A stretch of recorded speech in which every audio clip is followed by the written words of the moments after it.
کیا کبھی کسی نے سوچا تھا کہ آج سے نصف صدی قبل ایک ماہر معاشیات مالتھس نے جو نظریہ پیش کیا تھا اور جسے 4 دانگ عالم میں پذیرائی حاصل ہوئی تھی وہ اس طرح دم توڑ جائے گا کہ انسانی تہذیب کے سب سے مطمول حصے کی بربادی کا نوحہ بھی تحریر کرتا جائے گا۔ مالتھس نے کہا تھا کہ دنیا کے وسائل 1، 2، 3 اور 4 کی رفتار سے بڑھ رہے ہیں اور اس کرۂ ارض کی آبادی 2، 4، 8 اور 16 کی رفتار سے بڑھ رہی ہے۔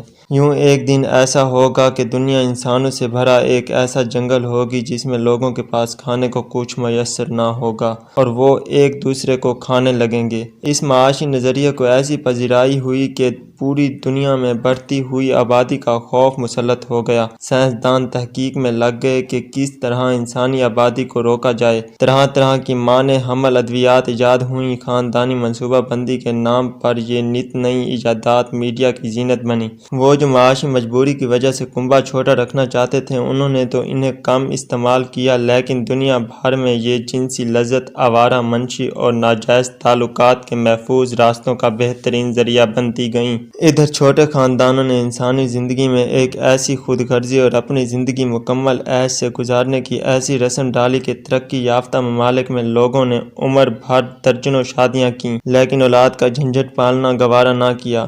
نہ ایک دوسرے کو چھوڑ کر کسی دوسرے کے ساتھ زندگی شروع کرنے پر بچوں کے مستقبل کا خوف سوار تھا، اور نہ ہی ضمیر کی کوئی ملامت کہ ہم نے اپنی اولاد کی پرواہ نہ کی اور چھوٹے سے جھگڑے پر علیحدہ ہو گئے۔ معاشی منصوبہ کے اس عمل میں وہ لوگ بھول گئے کہ جس نے اس کائنات کو بنایا ہے اس نے یہاں قیامت تک پیدا ہونے والی مخلوقات کی زندگی کے لیے وسائل بھی باہم رکھے ہیں۔ اس ساری منصوبہ بندی کا جو خمیازہ آج مغربی دنیا بھگتنے والی ہے اس سے ان کی راتوں کی نیند اٹھ رہی ہے۔ آج دنیا میں وسائل تو اسی طرح موجود ہیں لیکن انسان جو اس کرۂ ارض کے نظام کو چلانے کے لیے ضروری ہیں کم ہوتے جا رہے ہیں۔ دنیا کے تمام معاشی اور سماجی سائنسدان اس بات پر متفق ہیں کہ کسی بھی تہذیب یا کلچر کو اگر برقرار رہنا ہے تو اسے کم از کم 25 سال تک اپنی آبادی میں اضافے کی شرح کو اس طرح رکھنا چاہیے کہ ہر خاندان میں اوسطاً 2.11 شرح افزودگی برقرار رہے۔ اگر یہ شرح کم ہو کر 1.9 پر آ جائے تو پھر اس تہذیب کی واپسی انتہائی مشکل ہو جاتی ہے، اور اگر 1.3 شرح افزودگی فی خاندان ہو تو ایسی تہذیب صفحۂ ہستی سے نیست و نابود ہو جاتی ہے۔ ابھی تک دنیا میں کوئی ایسا معاشی نظام موجود نہیں جو اتنی کم آبادی کی بنیاد پر کسی قوم کو مکمل طور پر ختم ہونے سے بچا لے۔ جن قوموں میں یہ شرح افزودگی عام ہو جائے وہاں تمام مانع حمل ذریعوں پر پابندی لگا کر بھی تہذیب کو بچانے کے لیے 80 سے 90 سال لگیں گے۔ اس کی مثال ایسی ہے کہ اگر 2 خاندان صرف ایک بچہ پیدا کرتے ہیں تو اگلی نسل میں آدھے ایسے ہوں گے جو والدین بنیں گے، اور اس سے اگلی نسل میں 1/4 والدین اس تہذیب میں اگلی نسل چلانے کے لیے باقی رہ جائیں گے۔ یہی وہ مقام ہے جہاں معاشرے میں بوڑھوں کی تعداد بڑھتی ہے اور ان کی جگہ لینے اور ان کو سنبھالنے کے لیے اگلی نسل میں افراد موجود نہیں ہوتے۔ اس وقت دنیا کے 15 ترقی یافتہ ممالک میں یہ صورتحال ہے کہ ان کے پاس اپنے نظام کو چلانے اور اپنے بزرگوں کی دیکھ بھال کے لیے کارآمد نوجوان موجود نہیں۔ پورے یورپ کی 2007 کی شرح افزودگی فی خاندان اس خطرناک صورتحال کی عکاس ہے۔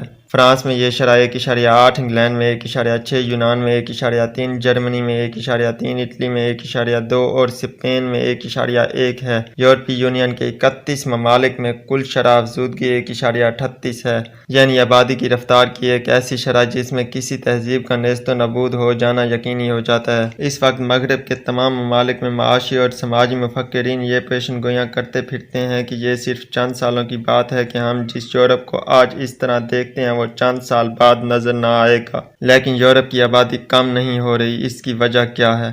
آبادی کم ہوتی ہے تو نظام کو چلانے کے لیے مجبوراً افرادی قوت باہر سے لانا پڑتی ہے، ورنہ سارا نظام دھڑام سے گر جائے۔ یہی وجہ ہے کہ یورپ کی آبادی کم نہیں ہو رہی لیکن اس کا حلیہ تبدیل ہو رہا ہے۔ یورپ کو اس خلا کو پور کرنے کے لیے گزشتہ 30 سالوں میں جتنے افراد آ کر آباد ہوئے ہیں ان میں 90% مسلمان تھے۔ فرانس جس کی شرح افزودگی 1.8 ہے اس کی مسلمان آبادی میں یہ شرح 8.1 ہے۔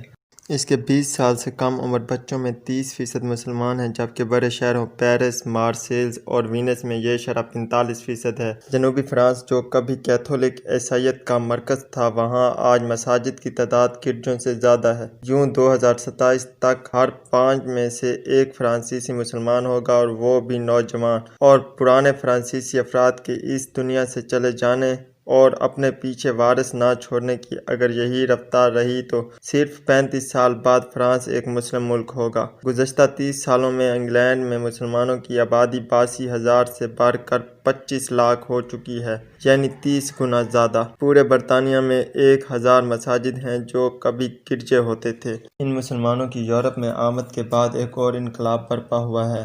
11 ستمبر کے واقعے کے بعد فرانسیسی اور انگریز آبادی میں اسلام قبول کرنے کی شرح بڑھ گئی ہے۔ روزانہ 2 سے 3 لوگ برطانیہ میں اور 3 سے 4 لوگ فرانس میں اسلام قبول کرتے ہیں۔ ہالینڈ میں نئے پیدا ہونے والے بچوں میں آدھے مسلمان ہوتے ہیں اور صرف 15 سالوں میں ہالینڈ کی آدھی آبادی مسلمان ہوگی۔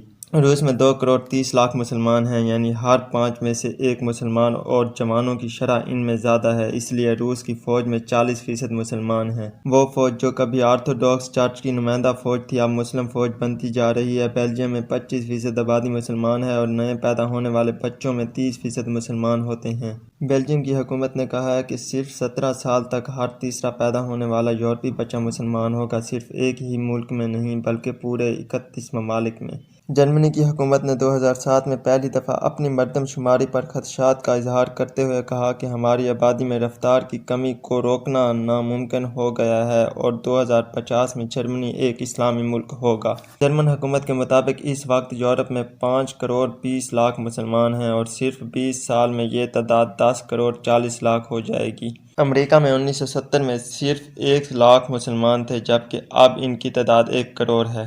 یہ وہ ترتیب کائنات ہے جو بدل رہی ہے اور پورا یورپ اس سے خوفزدہ ہے، اس لیے کہ وہاں جانے والا مسلمان تو شاید فرقہ بندی کی زد میں ہو، لیکن وہاں پیدا ہونے والا یا اسلام قبول کرنے والا پڑھا لکھا مسلمان ہوتا ہے، جسے اپنے دین کو سمجھنے اور اس پر عمل کرنے کے لیے کسی مولوی کے ادارے کی ضرورت نہیں۔ وہ خود ہی خطیب ہے، خود ہی امام اور خود ہی مجاہد۔ اس میں اس معاشرے کی خوبیاں بھی ہیں، علم بھی اور دین کا ادراک بھی۔ یہ وہ بدلتی رت ہے کہ 2007 میں برطانوی وزیر اعظم ایسکوتھ کی پوتی نے اسلام قبول کرتے ہوئے ایک نو مسلم انگریز چارلس ایسٹن کی کتاب اسلام دی ڈیسٹنی آف مین لہرائی اور کہا اسے پڑھ کر صرف میں نے ہی نہیں بلکہ 14,200 اعلیٰ نسل کے لارڈز اور نائٹس نے اسلام قبول کیا ہے، جن میں BBC کا ڈائریکٹر جنرل لارڈ جانتھن بٹ بھی ہے جو اب یایا بٹ ہے، اور لیسٹر میں دن رات 9 مسلم خاندانوں کے بچوں کے لیے اسلامی کہانیاں لکھنے میں مصروف ہے۔ یہ میرے اللہ کی سنت ہے کہ وہ ہدایت کو اس قوم کی طرف منتقل کر دیتا ہے جو اس کی اہل ہوتی ہے۔